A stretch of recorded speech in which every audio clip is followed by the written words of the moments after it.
Hi దోస్తులు, మనం ఒక చిన్న ఫన్ చెప్పుకుందాం. ఒక ఊర్లో భార్యాభర్తలు ఇద్దరు ఉండేవారట. వాళ్ళు ఉల్లే మూట అన్ని చదువుకొని ఒక ఊరికి బయలుదేరారు. బస్ స్టాండ్ దగ్గరికి వచ్చారు. వచ్చి బస్ కోసం వెయిట్ చేస్తున్నారు అన్నట్టు. బస్సు వచ్చేసి కండక్టర్ దగ్గర టికెట్ తీసుకున్నారు. టికెట్ తీసుకుంటే కండక్టర్ తనకు చిల్లర ఇవ్వాలి. అలా బస్సు అనేది మూవ్ అయింది. వెళ్తూ ఒక లోయలో పడిపోయింది.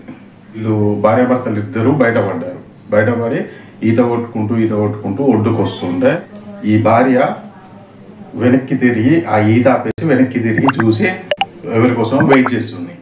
భర్త వచ్చేసి ఏందమ్మా ఎందుకు ఎవరి కోసం వెయిట్ చేస్తున్నావు అని చెప్పేసి అని అడిగారు. అండి నేను ఒకరి కోసం చూస్తున్నాను అని చెప్పేసి అని చెప్పింది. అంతలో కండక్టర్ ఈత కొట్టుకుంటూ ఆ భార్య దగ్గరికి వచ్చి కండక్టర్ గారు మీరు నాకు ₹2 చిల్లర ఇచ్చే ఉన్నది గుర్తుందా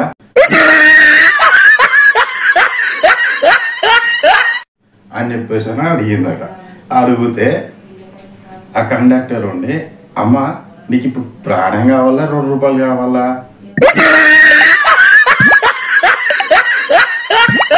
భర్త కండక్టర్ ఇద్దరు ఆశ్చర్యపోయి తెల్ల ముఖాలు వేసుకొని చూసారట.